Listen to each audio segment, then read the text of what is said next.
안녕하십니까. 반갑습니다.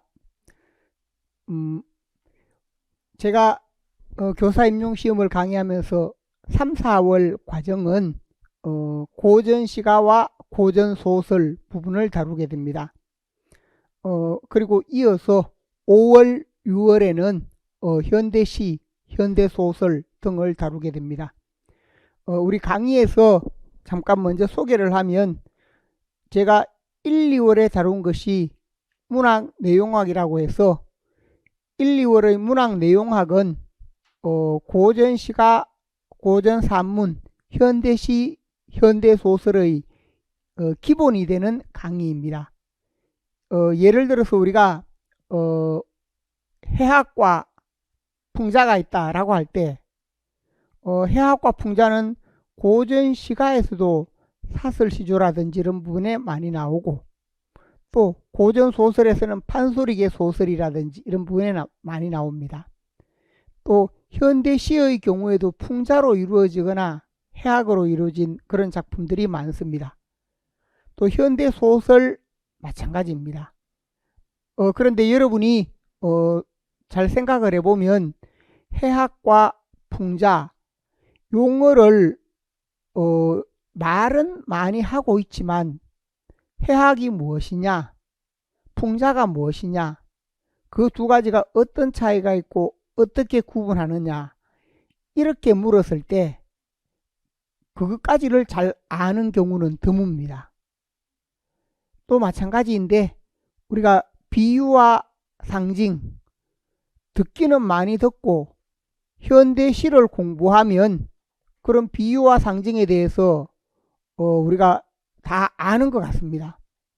그런데 예에 해당되는 부분, 비유의 예, 상징의 예, 이런 부분을 제시하고 그걸 어떻게 구분하는가, 비유와 상징의 차이가 뭔가, 공통점이 뭔가 등등 이런 부분을 묻게 되면 답을 못하는 경우가 많습니다. 왜 그런가 하면, 우리가 공부를 하면서 기본적인 부분을 안 하고 넘어가는 경우가 많기 때문입니다.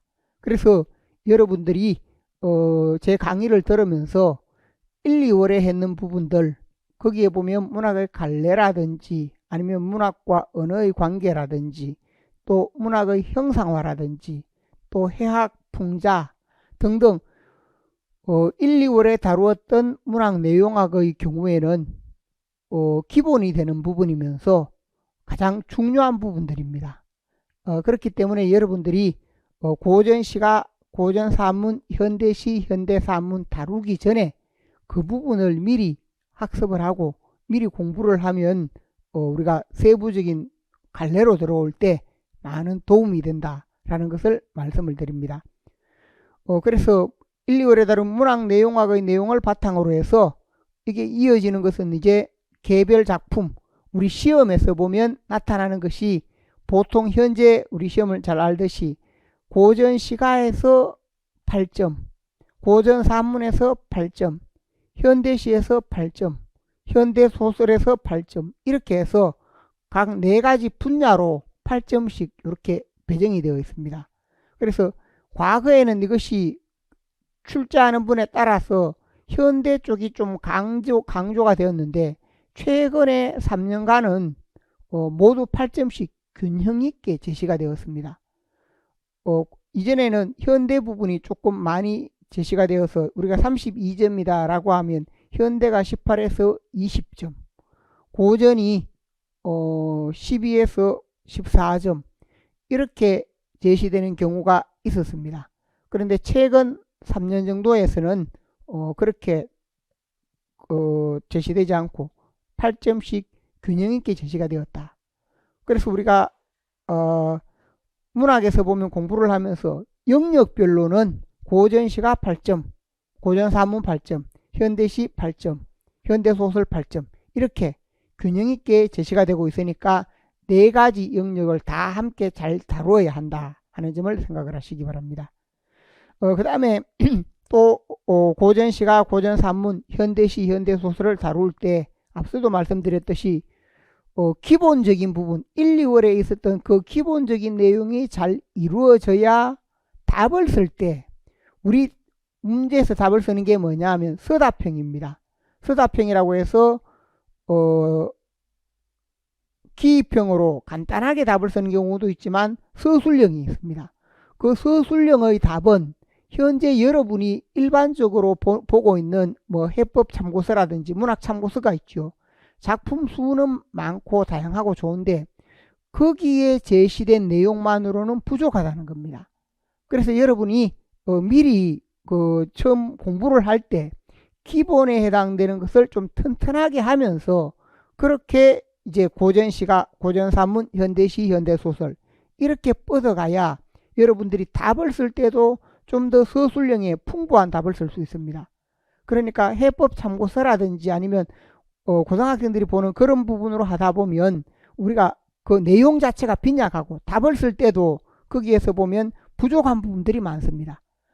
그렇기 때문에 제가 1, 2월 강의에서 문학 내용학에서 그러한 다양한 내용을 다루었다라는 것을 말씀을 드립니다. 그래서 우리가 지금 이루어지는 것은 1, 2월 앞에서 보았듯이 1, 2월의 문학 내용학을 바탕으로 해서 1, 2월에 다룬 문학 내용학이 있으면 문학 내용학이 모든 부분에서 우리 강의의 기본이 되는 부분이다. 그래서 기본적인 이론과 기본적인 감상 방법. 그래서 여기서 보면 이론과 감상 방법을 다루었다. 라고 한다면 3에서 6월의 경우에는 앞서 말씀드렸듯이 이걸 바탕으로 해서 3월에는 고전시가, 그 다음에 고전산문, 고전산문이라고 해서 고전소설, 그리고 현대시, 그리고 현대소설, 이런 부분으로 강의가 이어진다라는 점을 생각을 하시기 바랍니다. 그래서 각각 이것을 바탕으로 해서 이런 내용을 다룹니다. 그래서 매월 이렇게 다루게 되고 그래서 지금 이제 3월이기 때문에 고전시가 부분, 4월에는 고전산문, 5월에는 현대시, 6월에는 현대소설 각각 이렇게 다루어서 우리가 보면 문학 내용학에서 바탕으로 해서 전체적인 내용을 다 담게 됩니다. 그 다음에 3월에서 6월까지 기출문제가 있습니다. 기출문제가 있으면 기출문제를 바탕으로 해서 특강이 이루어집니다. 기출문제를 바탕으로 특강이 이루어지는데 3, 4월에는 여기에서 보통 이 수업은 9시 반에서 시작을 해서 16시 30분까지 이렇게 하게 되고 그 다음에 기출문제 특강 16시 30분에서 시작을 해서 기출문제 특강을 하게 됩니다. 그래서 이 시간부터 이제 시작을 하게 되는데 보통 19시까지 이렇게 해서 기출문제 특강을 합니다. 그 다음에 이 부분의 경우에 3월은 뭐냐 하면 3에서 4월은 문학 부분을 하게 되고 5월에는 문법, 6월에는 국어교육 이 부분을 하게 되는데 기출문제 부분은 지난해 만든 책이 있습니다. 그래서 그 책 부분과 함께 또 영역별로 문제들이 있습니다. 이 책을 지난해 내고 올해 이걸 바로 바꾸진 않았습니다. 그래서 제가 그걸 했는데 그래서 올해 문제, 한 해 문제와 풀이에 해당되는 내용은 따로 이렇게 제공이 됩니다. 그래서 그 자료를 보면 아마 그게 제시가 되어 있을 겁니다. 제시가 되어 있는데 문학은 문학대로 이렇게 되어 있고 기본 문제풀이, 서답형 문제풀이 10년인데 올해로 하면 11년 되는데 작년에 책이 좀 남았습니다. 그래서 내년에 다시 개정을 하자라고 해서 그걸 하지 못했고 대신에 거기 했는 내용은 이렇게 제시가 되어 있습니다. 그래서 이런 형태로 이루어지는데 고전시가 강의가 현재 우리가 보면 주로는 4주 부분으로 제시가 되어 있습니다. 직강 4주, 직강으로 하는 부분이 4주이고 그 다음에 영상 강의가 4주가 따로 제시가 됩니다. 왜냐하면 고전시가도 여러분이 보면 제 책에 실려있는 작품 제가 작년에 개정을 하면서 여기에는 다양한 부분이 다 실려 있습니다. 잠깐 요 책을 먼저 보면 이 책의 구성을 먼저 이해할 필요가 있습니다. 이게 여러분들이 앞쪽에 그 책 특징을 설명해 놓은 부분이 있습니다. 거기에 보면 이 책의 활용법 이렇게 해서 이 책의 활용법에 보면 10페이지 11페이지인데 첫째는 고전문학사 흐름 파악으로 출제 경향 완벽 대비 가능하다라고 해서 문학사의 흐름 부분을 먼저 제시하고 있습니다. 그래서 고전문학사 흐름을 파악하는 부분이 있고, 그래서 이행기 문학, 고전시가 형식민의 영향관계 이렇게 해서 전체적으로 고전문학사와 그 다음에 고전시가의 흐름을 먼저 파악하는 내용이 있습니다. 그 다음 두 번째는 다양한 고전시가 하위갈래를 체계적으로 학습할 수 있다. 하위갈래라고 했을 때 고전시가는 우리가 그 하위갈래에 세분화하면 11가지, 두시연회까지를 포함하면 11가지가 됩니다. 그 11가지를 이렇게 각각의 갈래마다 제시하는 형태로 갈래를 이해하도록 되어 있고, 갈래 특징을 먼저 설명을 하고 있습니다. 그 다음에 고전시가 작품에 대한 감상이 오른편에 이루어져 있습니다. 11쪽에 보면 감상이 이루어져 있고, 그 다음에 기출문제 및 예상문제를 통한 실전 감각, 이렇게 해서 여기에서 보면 이 책에 2023년까지 문제가 다 수록이 되었습니다. 그러니까 이제 바로 작년 문제만 없고 2023년까지 문제가 각 그 작품마다 거기에 다 이렇게 같이 담겨 있습니다. 그러니까 이 한 권으로 고전시가를 완전하게 할 수 있도록 그렇게 되어 있고, 또 일부에서는 예상 문제와 예상 답안 관련되는 부분으로 예상 문제, 예상 답안 이 내용까지 이렇게 제시가 되어 있다는 겁니다. 그래서 작년에 이렇게 만들었기 때문에 그 점을 참고를 하시고, 그리고 작품도 보면 될 수 있는 대로 많은 작품을 실으려고 노력을 했습니다. 그래서 많은 작품을 실으려고 노력해서 거기에 보면 우리가 향가 전체가 실려 있고, 그 다음에 고려소교 마찬가지, 경기체가, 그 다음에 악장, 그리고 시조의 경우에 보면 고려의 시조 8편, 조선 전기의 시조 부분이 50편, 시조에서 조선 전기 부분이 50편, 그 다음에 조선 후기 부분이 역시 48편. 그래서 후반부에 보면 최근에 그 교과서에 실리기 시작한 작품도 다 이렇게 제시가 되어 있습니다. 예를 들면 조선 후기에 보면 45번부터 당가 6장, 박일로의 자경가, 이밤, 신계영의 탈로가 등등 좀 낯선 작품인데 최근에 다루어지는 중학교나 고등학교 책에 다루어지고 있는 그런 부분들도 이게 다 수용을 했습니다. 그래서 이 부분이 있고, 그 다음에 사설시조 마찬가지입니다. 사설시조도 전체 30편이 제시가 되어 있습니다. 그래서 제시되어 있는 부분에 보면 최근에 중학교 책이나 고등학교 실려져 있는 부분을 다 담으려고 노력을 했습니다. 그래서 이 하나로 다 할 수 있도록 했고, 가사의 경우에도 보면 마찬가지입니다. 가사의 경우 전기가사, 상충곡, 만분가, 면왕정가부터 시작해서 작년에 이번 만분가가 시험에 나왔습니다.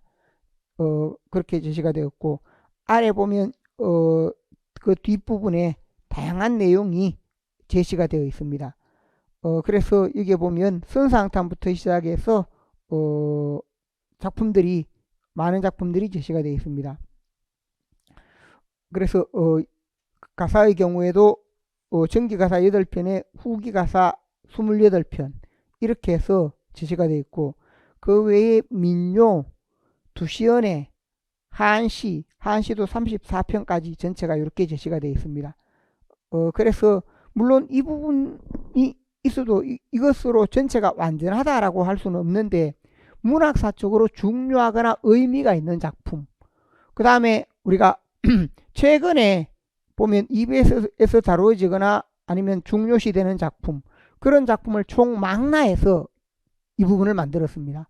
그러니까 아마 현재 있는 책 중에서는 고전시가 부분으로 했을 때 이 책이 우리가 시험 준비하면서 특히 임용시험 준비할 때는 가장 여러분에게 도움이 되는 책이다 라고 자신있게 말씀을 드릴 수 있습니다.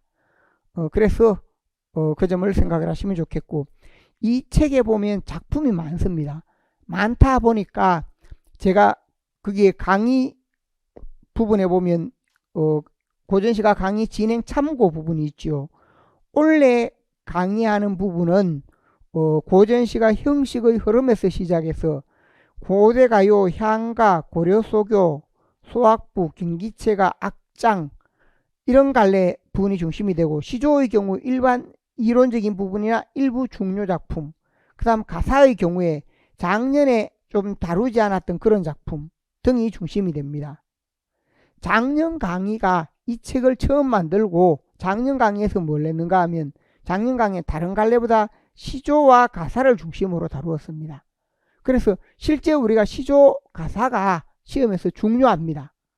중요한데 작년에 이제 시조 가사를 중심으로 다루었기 때문에 여러분들이 작년 강의 시조와 가사에 해당되는 이 부분 강의는 영상으로 제공을 합니다.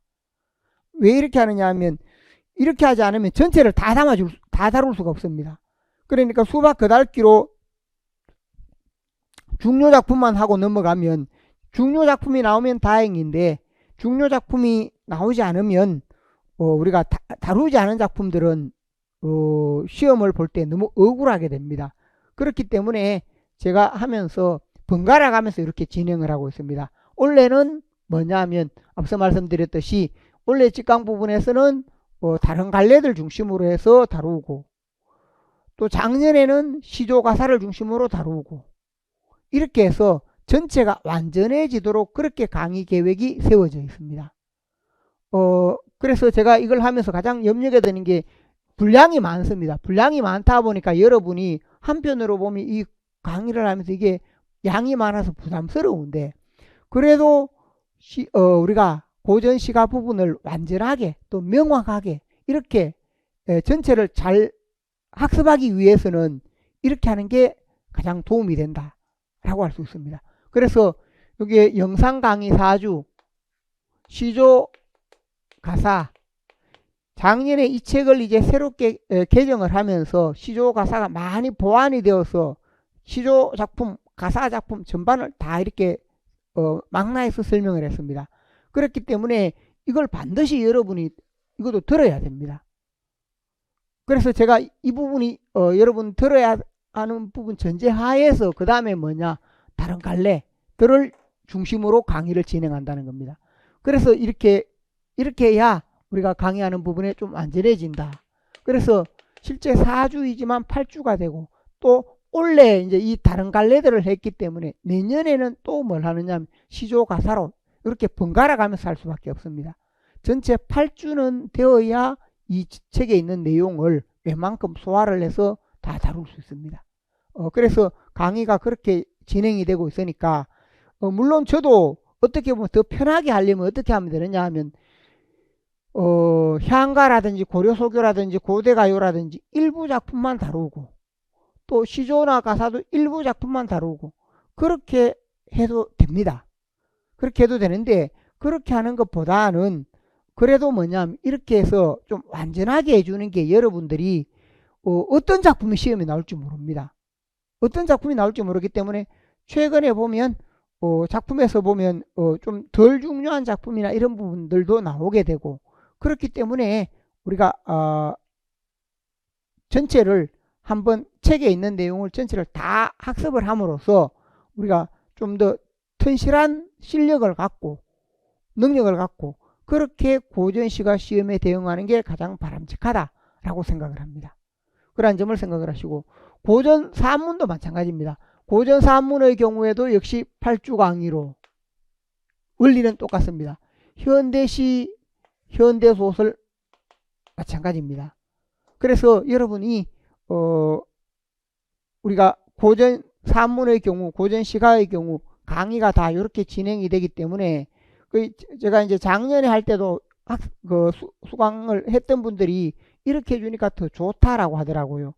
근데 이제 부담되는 건 뭐냐, 이 부분에서 우리가 보면 현재 이루어지는 부분에서 여러분이 문법도 해야 하고 교육학도 해야 하고 하는데, 문학 부분을 이렇게 많이 하고 많이 듣다 보니까 아, 시간이 부족하다.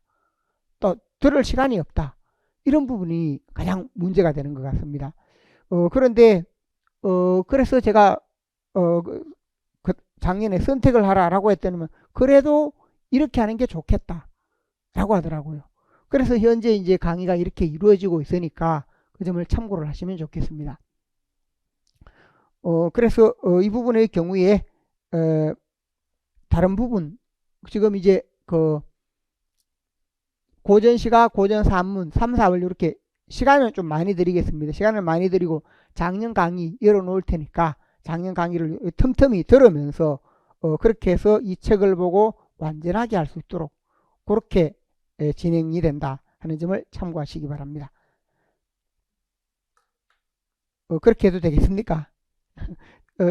제가 얼마든지 이렇게 변형을 해서 할 수 있기 때문에 원래는 뭐 이렇게 해서 중요 작품은 뽑아서 해달라라고 하면 또 그렇게 해서 할 수도 있습니다. 근데 중요 작품을 제가 이렇게 쪽집게가 아니기 때문에 그렇게 하다가 제가 안 다룬 작품에서 나와버리면 너무 미안하고 또 그 부분이 그렇게 되면 강의를 우리가 뭐라고 합니까? 안 다룬 부분에서 나와버리면 또 여러분 한 해 동안 열심히 했는데 강의에 아무 그 보람이 없습니다. 그래서 이렇게 하는 부분이니까 어쨌든 이 전체를 다 다루고 있으면 자신감도 있고 들을 때는 좀 내용이 많고 힘들지만 자신감도 생기게 되고 또 어떤 작품이 나오더라도 대응을 할 수 있다. 이런 점에서 장점이 있다고 생각을 합니다. 예, 이렇게 이루어지니까 참고를 하시면 되겠고 그래서 강의 부분이 2025년 대비 강의는 이렇게 이루어진다. 그리고 2024년 강의를 반드시 들어야 된다. 실제 부분에서 보면 작년 부분에 했던 게 우리가 시험에서 보면 시조 가사 부분이 약 60 정도를 차지합니다. 60 정도를 차지하고 나머지 부분이 40 정도를 차지한다. 그러니까 원래 제가 하면서 조금 염려되는 게 작년에 이제 시조 가사를 했기 때문에 그래서 그런데도 이렇게 올해 다루는 부분보다 작년에 다룬 게 실제 비중에 보면 우리가 시조 가사가 제일 많이 나옵니다. 그렇기 때문에 작년에 보면 다른 갈래들은 많은데 시조 2주, 가사 2주 이렇게 해서 그 전체적인 내용을 많이 다루고 있습니다. 그래서 작년에 집중적으로 시조와 가사를 다루었습니다. 그렇게 했기 때문에 이 책도 이 책이고 하기 때문에 그래서 여러분이 이렇게 들으면 훨씬 많이 도움이 될 수 있고 또 앞서 말씀을 드렸는데 시조 가사 부분에서 보면 앞에 다른 갈로 시조 중에서도 일부 좀 중요하거나 또는 우리 책에 있는 부분 중에 우리가 또 반드시 그 최근에 새로운 관점으로 접근하거나 하는 내용이 있으면 시조 가사 부분에서 다시 그걸 강조해서 강의하는 형태로 그렇게 진행을 하겠습니다. 이 점을 참고를 하시면 좋겠습니다. 그래서 강의 흐름 부분은 이렇게 진행을 하고 그 다음에 고전 소설 시가 기출 유형 및 중요 작품 이렇게 지시가 되어 있습니다. 이걸 먼저 보시면 기출 문제 부분에 유형을 제시를 했는데 여기에 제시되어 있는 유형은 우리 책에 보면 이게 제시되어 있는 부분이기도 합니다. 책에도 제시가 되어 있는데 책에는 2023년까지만 제시가 되어 있습니다. 이 부분이 16쪽부터 시작을 해서 20쪽까지 우리 책에도 여기 있는데 고전시가 기출문제 유형 이렇게 해서 책에 있는 부분인데 2024년 부분이 여기는 없습니다. 그래서 2024년 부분이 여기에 다시 포함이 되어서 작년에 보면 문제가 3문제가 나왔습니다. 그래서 3페이지에 보면 자료의 3페이지입니다. 자료의 3페이지에 보면 거기 2024년 부분이 추가가 되어 있습니다. 거기에 칸에서 보면 3페이지에서 쭉 내려오다가 보면 지난 글씨로 여기 지난 글씨로 이렇게 음영이 들어가 있는 게 뭐냐 서다평 10개년 시험입니다. 그래서 세 번째 칸에 보면 2024년 B2번 그리고 2024년에 B10번 이런 식으로 해서 B2번, B10번 이런 부분들이 포함이 되어 있고 또 뒷부분에 가면 6페이지에 보면 6페이지에 6페이지가 아니고 고전시가 부분에서 8페이지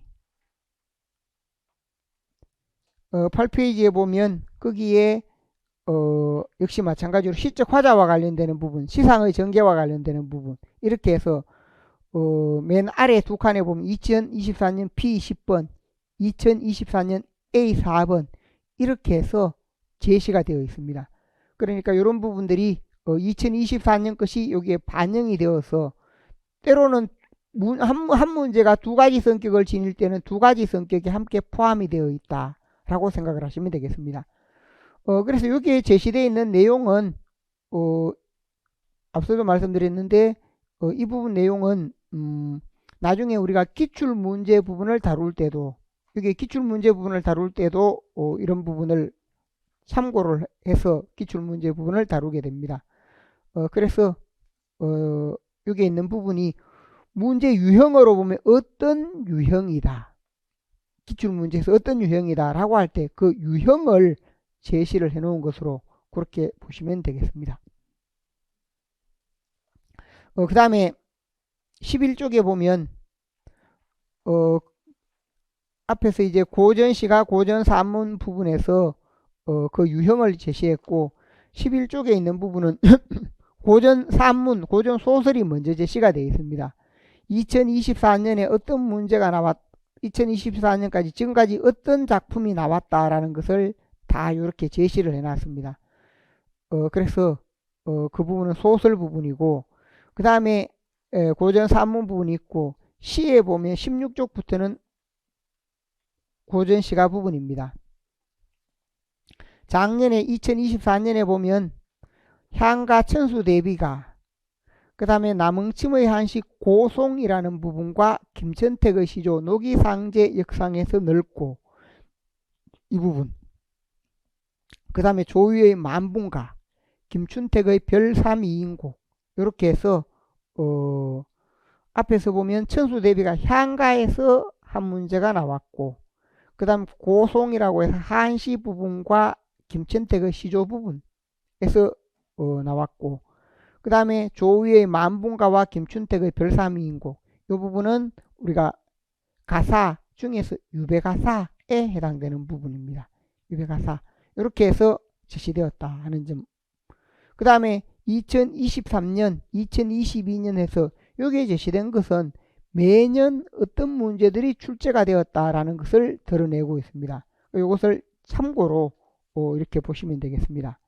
그래서 어떤 작품들이 나왔구나. 그래서 작년에 이제 이런 부분이 나왔기 때문에 이제 우리가 최근에 나왔던 작품이나 이런 건 좀 덜 중요하게 생각을 해도 됩니다. 그래서 공부를 하면서 좀 효율적으로 하려면 작년에 나왔던 작품이 또 나오거나 그렇지는 않기 때문에 그래서 이런 부분들은 좀 빼고 봐도 관계가 없다 하는 점을 생각하시기 바랍니다. 뒤로 넘어가면 하위 갈래와 시대 구분에 따른 고전시가 출제 및 작품 이렇게 해서 우리가 하위 갈래 앞에서 하위 갈래라고 할 때 몇 가지라고 했습니까?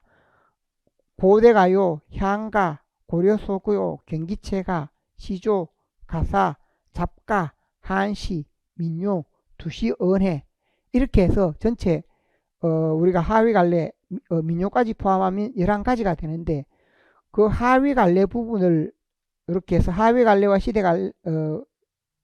시대에 따른 고전시가 출제 작자 및 작품 그래서 하위 갈래에 따라서 제시한 부분이고 그래서 이 하위 갈래와 그 다음에 어느 시대였다 하는 부분 이렇게 해서 제시가 되어 있습니다. 그래서 이 부분 속에 보면 작년에 보면 여기 원래 제가 이제 글씨체를 다르게 했는데 글씨체만 크게 되어 있는데 여기 보면 현재 우리 학원의 컴퓨터가 이 글씨체를 못 드러내는 것 같네요. 여기 보면 천수대비가 2024년 나온 게 나와 있죠. 그 다음에 또 아래 보면 글씨체 크게 해서 평시조에서 노기상제 역상에서 넓고 이렇게 제시된 부분이 있습니다. 그래서 이러한 부분을 보시면 되겠고 그 다음에 남흥침의 한식 고송 이 부분이 있습니다. 이렇게 했는 부분은 어느 시대에 나왔다라는 것이고 그 다음에 고전시가 기출작품 및 주요 부분 현재 이제 강의가 진행되는 부분은 이 부분을 중심으로 합니다. 18쪽에서 19쪽에 있는 부분, 18쪽에 19쪽에 있는 이 부분인데 여기에 있는 부분이 뭐냐면 우리가 앞에 있는 것은 나온 작품만 제시했고 18쪽 19쪽에 있는 것은 뭐냐면 나온 작품과 그 다음에 앞으로 나올 수 있는 작품, 중요 작품 부분이 함께 제시가 되어 있습니다. 그래서 거기에 보면 고전시가 기출작품 및 주요 작품, 고전시가 갈래별로 어떤 작품이 중요하다라고 할 때 우리가 최근에 보면 2022년에 해가와 정석가 그 다음 시조 이렇게 나왔습니다. 그래서 몇 년에 이제 어떤 작품이 시험에 나왔다라는 것이 있고 그 외에 별표로 되어서 황조가 정업사 이렇게 돼 있지요. 그럼 이런 작품은 우리가 반드시 중요한 부분이 언제든지 나올 수 있는 작품이다. 그 다음에 향가에 넘어오면 천수대비계가 바로 작년에 나왔다로 되어 있습니다. 작년에 나왔고 그 외에 보면 도술가라든지 이런 부분들이 나왔고 향가 부분 계열이 최근 시험에서는 좀 덜 다루어졌습니다. 그 다음에 2019년에는 안민가가 나왔습니다.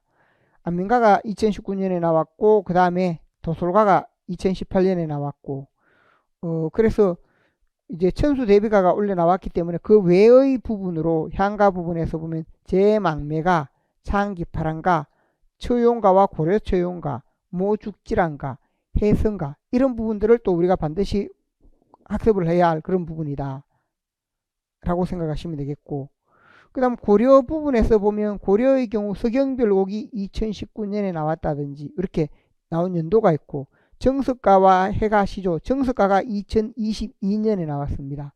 정과정이 2021년에 나왔습니다. 그래서 향가보다는 고려 소교가 좀 많이 나오고 있는데 최근에 좀 안 나온 작품들이 뭔가 청산별곡, 동동, 처용가, 이상곡, 만전춘, 서경별곡, 가시리. 그래서 이것은 뭐냐 하면 우리가 좀 최근에 나온 걸 빼고 우리가 중요하게 생각하면서 공부를 해야 할 그런 작품이다 라고 할 수 있습니다. 그래서 바로 최근에 나온 것을 빼고는 우리가 작품에서 다 다룹니다.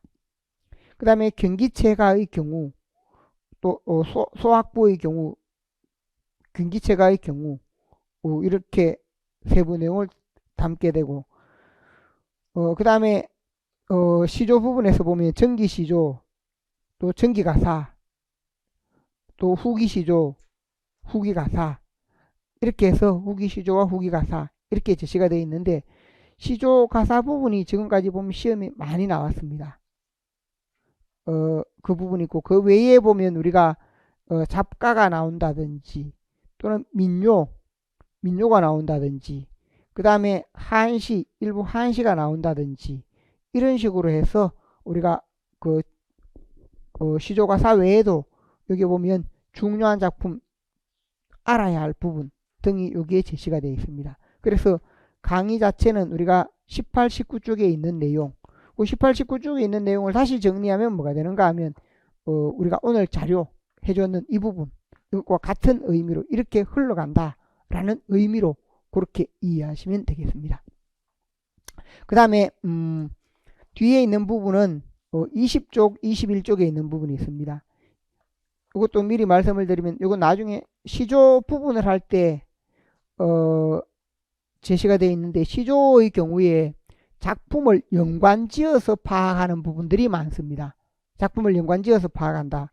그래서 여기 앞쪽에 보면 뭐 봄밤의 애상이다 라고 할 때 관련되는 작품 늙음에 대한 탄식이다 라고 할 때 그래서 고려의 우탁이나 그 다음에 춘향전의 예문 백발가 또 여기에 지금은 한 가지 더 보탠다면 최근에 이제 실린 작품이어서 그걸 넣지를 못했는데 신계영의 탈로가 앞에 있었죠. 시조에.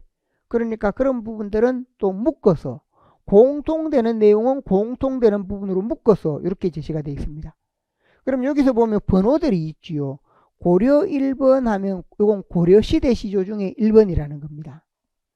각각 번호가 있어서 여기에 붙어 있는 번호들은 우리 책에서 예를 들면 책에서 전기의 시조 중에 조선 전기 시조 작품이다 라고 할 때 9번 가마귀 눈비마자 하면 9번이다 라고 할 때 가마귀 눈비마자 이런 부분이 있습니다. 그럼 가마귀와 관련되는 게 뭐냐 하면 거기에 칸에서 보면 네 번째 칸 자료 20조고의 네 번째 칸에 보면 거기에 보면 가마귀와 관련되는 게 있죠. 시조 중에 가마귀와 관련되는 게 고려의 6번, 그 다음에 조선시대 5번 하면 조선시대 이직의 경우 5번, 그 다음에 9번, 이게 바로 가마귀 눈비마자 381쪽에 이게 9번이라는 겁니다. 그 앞에 작품 9번 번호가 다 붙어 있습니다. 9번으로 그렇게 돼 있죠. 이렇게 돼 있고 후기 부분은 후기 10번이라고 해서 조선 전기 부분, 후기 부분을 이 책에서 구분을 해놓고 있습니다. 그래서 후기의 경우에 가마귀와 관련되는 게 후기 26번, 사설시조 21번 하면 여기 후기 부분에서 번호를 보면 26번이다 라고 할 때 그 부분을 찾아보면 후기 26번이 됩니다. 그래서 후기 26번은 400 이게 잠깐만요.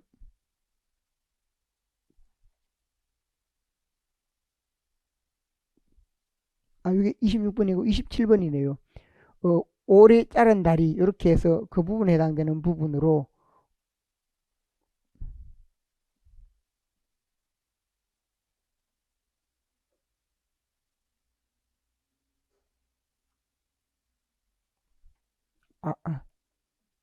후기 26번은 뒤에 있습니다.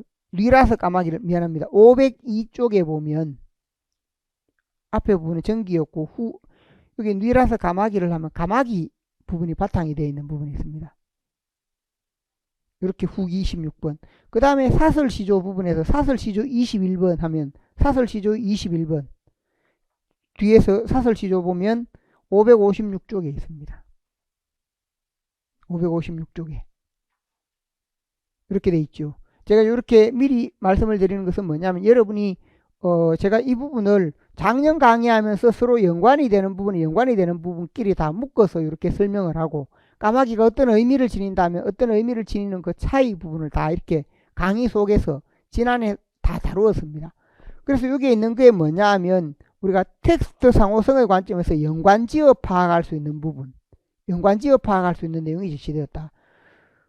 그래서 그 아래 보면 고려 조선 건국이다 라고 할 때 조선시대에 보면 1번, 2번, 3번은 뭐냐면 고려 유신이 지은 겁니다. 고려 유신이 지었다. 4번, 5번 상대별곡의 5장 이런 경우에는 개국공신 조선을 건국하고 고려에 충성, 조선이 건국되었지만 고려에 충성을 다하는 사람이 있고 그 다음에 조선 개국하고 조선에 참여했던 사람들 그렇게 구분이 된다는 겁니다. 그 다음에 또 사계절이 나오는 시죠. 그럼 강호사시가 하면 맹사성의 강호사시가 사계절이 나오죠. 그 다음에 윤선도 어부사시사 하면 사계절이 나옵니다. 그 다음에 후기 14번에 이휘일의 정가팔곡 거기에 또 사계절이 나온다는 겁니다. 그 외에 가사 중에는 면왕정가, 성산별곡, 삼위인곡 이런 부분에 사계절이 나온다. 그러니까 여기에 있는 내용들은 그 특징 부분을 다 이렇게 잘 제시를 해놓고 있습니다. 그 다음에 여기 소재 자연이라고 했을 때 자연이 어떤 의미를 지니는가? 자연이 흥취 생활의 의미를 지닌다. 술을 마시거나 즐기는 자연이 있습니다.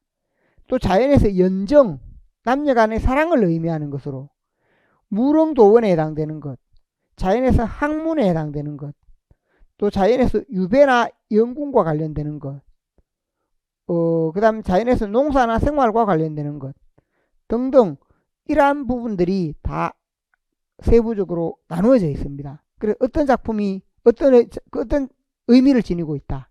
그래서 우리가 두 작품을 내고 A의 자연과 B의 자연의 특징을 비교하여 설명하라 하는 그런 문제가 많습니다. 그때 이런 부분을 활용을 하면 많은 도움이 됩니다. 그 다음에 또 소재 제재면에서 그 아래에도 보면 계몽의 의미를 지닌 내용. 님이 미인인데, 미인으로 지시는데 미인이 왕을 의미하는 그런 작품. 미인이 왕을 의미한다라고 할 때, 그래서 도산 12곡에 있는 부분이나 삼인곡, 송민곡 등에 있는 부분, 또 일부 유배가사에 있는 부분 등등입니다. 그래서 소재나 제재에 따라서 그러한 내용이 다 제시가 되어 있습니다. 그 다음 작품 중에 보면 또 작자가 특이하다. 왕이 지은 작품이 있습니다. 시 중에 왕이 지었다라고 할 때 왕이 지은 것은 13번과 9번 선조가 지은 것과 그 다음 성종이 지은 것, 기녀가 지은 것은 41에서 47번, 그 다음에 가객이 지었다. 작년에 가객이 나왔죠. 가객, 김수장이나 김천택이나 이런 가객들이 지었다. 가객과 사대부의 차이가 뭡니까? 사대부는 양반입니다. 가객은 중인계층입니다. 중인계층으로 중인계층 중에서도 등급이 낮습니다. 신분이. 그래서 잠깐 우리가 작년 시험에 나온 그 문제를 보면 양반이다 해서 문반, 무반이 있고 그 양반 아래에 중인이 있다는 겁니다. 중인이 있고 그 다음에 이렇게 평민이 있다. 평민보다 더 못한 계급으로 우리가 공업에 종사하거나 상업에 종사하는 그런 사람들은 더 낮은 계급으로 이렇게 봅니다. 중인 중에 그 양반은 우리가 문반, 무반이 따로 있었고 중인이라고 하면 벼슬길에 등용되지 못하는데 위에 있는 사람들이 뭐냐면 위항시인, 그 다음에 하층에 해당되는 게 가객입니다. 하층에 해당되는 거. 그러니까 그 조선시대 엄연히 신분제약이 존재한다는 겁니다. 신분제약이 존재하다 보니까 여기에 해당되는 중인이나 평민들은 이 벼슬길로 등용되기가 어려웠습니다. 그래서 여기 위항시인이 그래도 뭐냐, 위항시인은 주로 그래도 양반과 조금 더 가까운 것으로 신분이 조금 더 높았습니다. 가객보다. 그래서 이런 사람들 위항시인, 여항시인이라고 하는데 이 사람들은 주로 뭐냐, 한문학, 한시나 한문학을 주로 공부를 했습니다. 한문학이나 한시를 공부하는 그런 사람들이었고, 가객의 경우에는 주로 뭘 담당한다? 시조를 담당했다는 겁니다. 그래서 작년에 시험에 나왔을 때 그 남흥침의 보송이라는 작품은 여기에 해당된다. 그 다음에 김천택의 노기상제는 여기에 해당된다.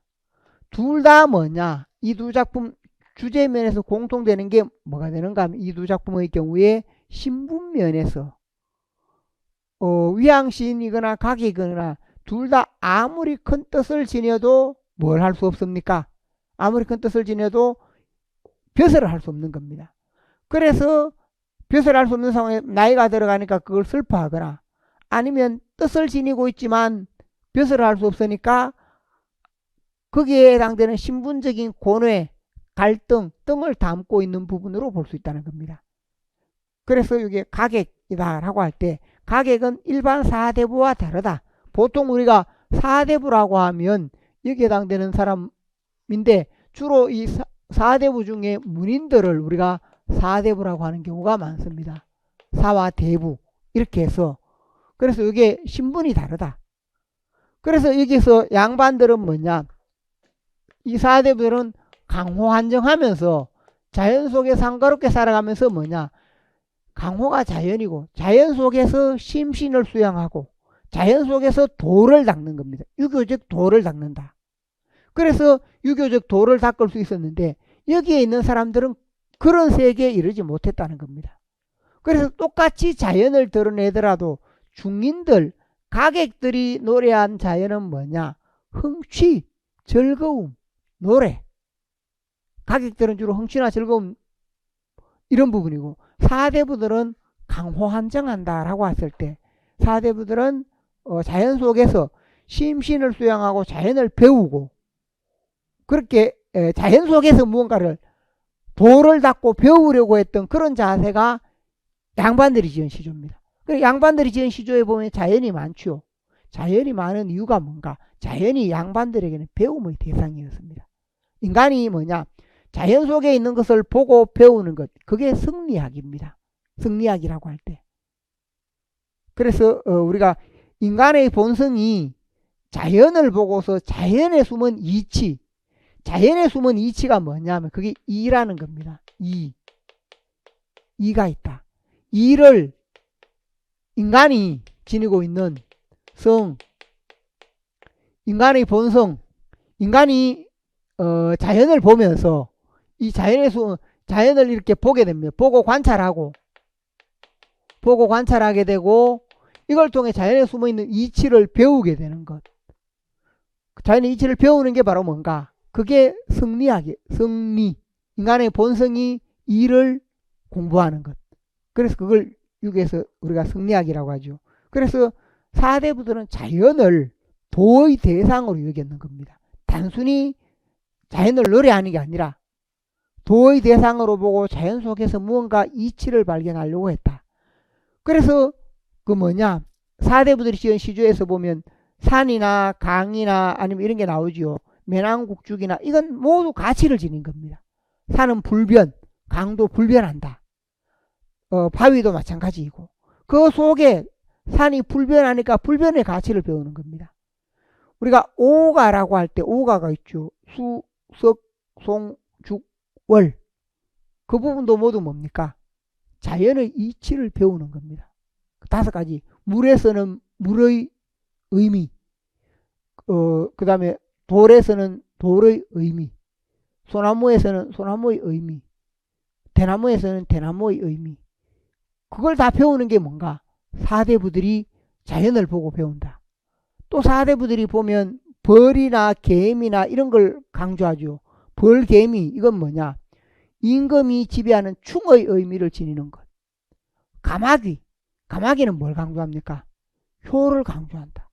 그게 뭐냐? 자연에 있는 겁니다. 그 자연에 있는 원리들을 보고 그걸 배우려고 하고 그 속에서 도를 찾는 게 뭐냐 하면 사대부들의 삶의 자세다. 그래서 이걸 승리학이라고 한다.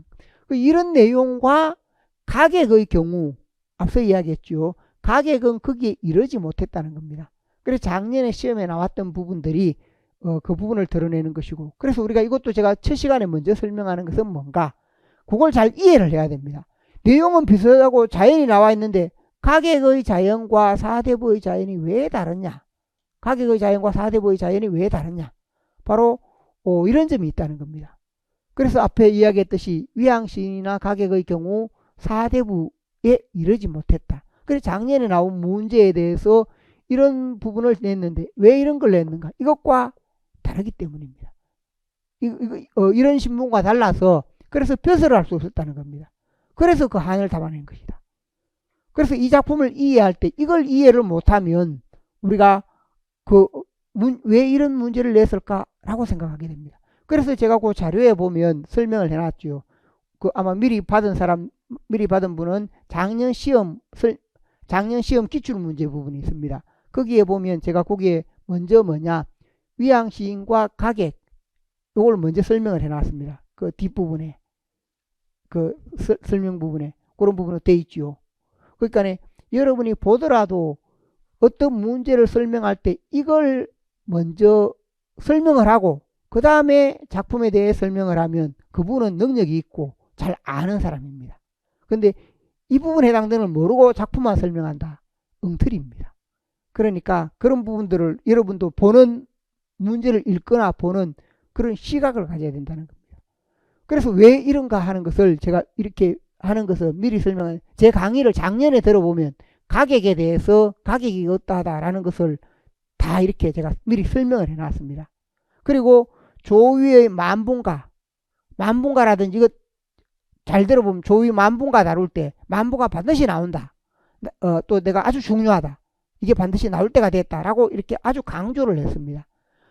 그래서 작년 부분에서 제가 고전시가라든지 고전산문에서 보면 중요하다라거나 나온다라고 했던 그런 부분에서 최척전 같은 경우도 마찬가지입니다. 최측정, 김영철절을 제가 묶어서 아주 강조를 했습니다. 그 두 개가 같이 나올 수도 있고 또 따로 나올 수도 있는데 그 최측전이 나온다라고 해서 그러한 부분도 마찬가지라는 겁니다. 그래서 여러분이 이 부분 제시되어 있는 게 있고 그 다음에 여기에 보면 화답의 시조다라고 할 때 주고받는 대화로 시조에서 거기에 네 가지 부분이 있습니다. 이방원과 정몽주는 우리가 잘 알죠. 하여가 이런들 어떠하리 하는 것과 그 다음 당신가 이렇게 하듯이 또 22번과 45번이 또 서경덕과 황진이의 시조가 두 사람이 서로가 연인이었기 때문에 이게 대응이 된다. 또 임재와 한우, 기생과 사대부 주고받는 것, 성삼문과 주의 후기 18번 대응이 된다는 겁니다. 그리고 이런 부분이 뭐냐, 미리 우리가 공부를 할 때 막연하게 하는 게 아니라 여기 하나 안내하는 지도가 됩니다. 서로 연관되는 것을 잘 파악할 수 있도록 그 부분이다. 뒤에 가사 부분이 있습니다. 가사의 경우도 유형을 통해서 제시했고 연관이 있는 부분, 가사를 유형을 강호가사, 영군, 유배가사 이렇게 해서 거기에 보면 작년에 시험 문제 낸 게 있죠. 이거 제가 원래 만든 거 아닙니다. 예전부터 제가 이렇게 다 해왔던 겁니다. 여기에 보면 영군, 유배가사에 뭐가 있습니까? 화자가 선녀이다 할 때 만분가, 조유의 만분가, 삼위인곡, 송미인곡, 그 다음에 별삼위인곡. 요 밑줄 그어진 부분은 이렇게 된 것은 앞에 있는 것은 전기, 이렇게 그어져 있고 뒤에 있는 것은 후기입니다. 그래서 만약에 어떤 부분에 이렇게 먼저 그어져 있고 이렇게 돼 있다 하면 후기라는 의미입니다. 전기 후기를 구분하기 위한 것. 그래서 요 표시를 잘 이해를 해야 됩니다. 전기 후기. 그래서 여기 보면 영군가사 중에 작년에 만분가, 삼위인곡, 송민곡, 별삼위인곡, 속삼위인곡 이렇게 있다. 시험에 나온 게 뭡니까? 만분가와 별삼위인곡입니다. 이렇게 연관이 되는 부분을 묶어서 낸다는 겁니다. 그래서 이게 가사 부분의 경우에도 유형에 따라서 설명할 수도 있고 내용이나 주제에 따라서도 연주 충군과 강화안정이 함께 드러나는 것, 강화안정이 중심이 되는 것, 연주 충군이 중심이 되는 것, 또 변화된 현실, 양반이 빈궁하다든지 이런 부분. 그리고 이건 변화된 현실에 이런 건 뭡니까? 후기입니다. 여기 표시 다음에 나온 것은 다 이렇게 후기다.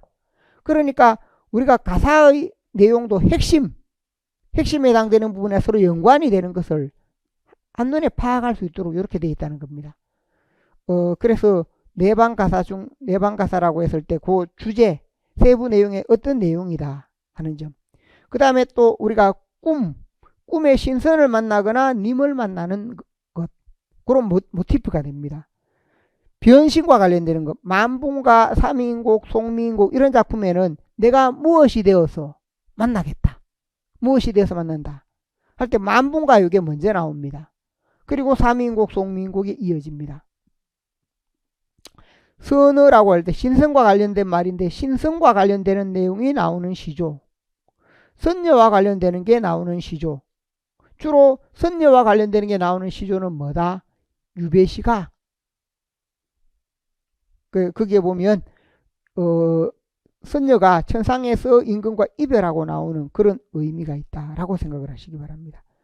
그 다음에 소설과 연계성을 보이는 작품 중에 된동음이 화정가와 노처녀가라고 해서 이런 부분은 소설 그 당시에 있었던 이게 소설 부분으로 들어가기도 하고 소설 내용이 일부 들어오기도 하고 그런 작품이 있습니다.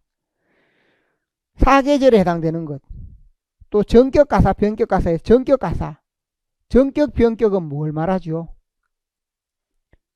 형식면. 가사에서 보면 전격이다라고 했을 때 우리가 전격은 뭐냐면 끝부분에 3543, 3643처럼 이렇게 되는 부분을 전격이라고 합니다. 그렇게 되지 못하는 부분, 그런 부분을 변격이라고 한다. 그래서 그 부분이 있습니다. 이렇게 중심이 되는 부분을 시조가사를 공부할 때 이 자료를 보면 제 책과 연관이 되어 있어서 여러분이 전체 내용을 묶어서 이해할 때 많은 도움이 된다 하는 점을 생각하시기 바랍니다.